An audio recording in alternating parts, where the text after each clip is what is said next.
Hi and welcome to our guide on the Renters' Rights Bill. If you're a landlord, you've probably heard about some of the upcoming changes and you might be feeling a bit uncertain, but don't worry, we're here to break it down for you. Today we're going to be covering off some of the key topics from possession to rent increases and even pets in properties to make sure that you remain protected. One of the most talked about areas of the Renters' Rights Bill is of course the abolition of the Section 21 notice. So, contrary to popular belief, this does not mean that you will never be able to regain possession of your property, just that they are strengthening the residents' rights to these no-fault evictions. They'll be extending the grounds for possession, so with a legitimate reason you will be able to regain control of your property, including sales, including rent arrears, and including all of the other grounds that you would have been able to lean on before. What this means is you're going to need to keep really detailed records and notes if you do have a problem tenant. So rent arrears, antisocial behaviour, damages within properties, those things need to be accurate, detailed regularly, reviews of the property and inspections will become really important, and with that information in place, you will be able to regain possession should you need it.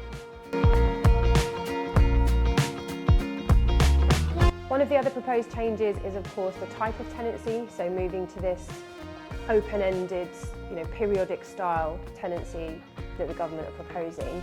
This really could be a real positive for the lettings industry. It gives the resident sense of security, which is of course the point of it, but also for a lot of our owners and landlords, one of the most desirable features of a tenancy is a long-term resident. So this will only serve to hopefully provide you with a great long-standing resident who's going to pay market rent. You still have the option to review rent from time to time, that still remains. In terms of the residents being able to leave whenever they want or within the 2 months, by giving 2 months notice, again, we're not too concerned about this. The market, particularly where we are in London, has always been fast moving. Our average turnaround time is about 7 days in finding new residents and having them move in. So that void period is minimal, and if you've got a good agent who's going to be working hard on it for you, it shouldn't really be an issue. We never want to tie in residents who don't want to be there, can't afford to be there, need to be somewhere else. We find that generally just creates more issues. In line with this, looking at the quality and the condition of your property is really important. So maybe now is the time to be looking at, do you need to do any refurbishment works? How can you get that property up to standard if you're going to be moving in a resident ahead of next year who potentially is going to be there for a really long time. We've helped many landlords and owners over the years refurbish their property and get maximum rental value and have some really happy residents at the end of it. So if that is something that you want to discuss, please just give us a call. Renting with pets is another big topic, which is a little bit baffling for me. We have to just move on from this pets issue. Pets don't damage properties, people damage properties. It's very rare. If you are worried about it, you just need to make sure that your tenancy agreement fully covers you and make sure that that protection is in place and that the resident fully understands what it is they will be liable for if there is any damage. If it's a leasehold issue and it's in your lease that you can't hold pets, then the Act will enable you to give reasonable grounds for refusing a pet. You don't have to accept one.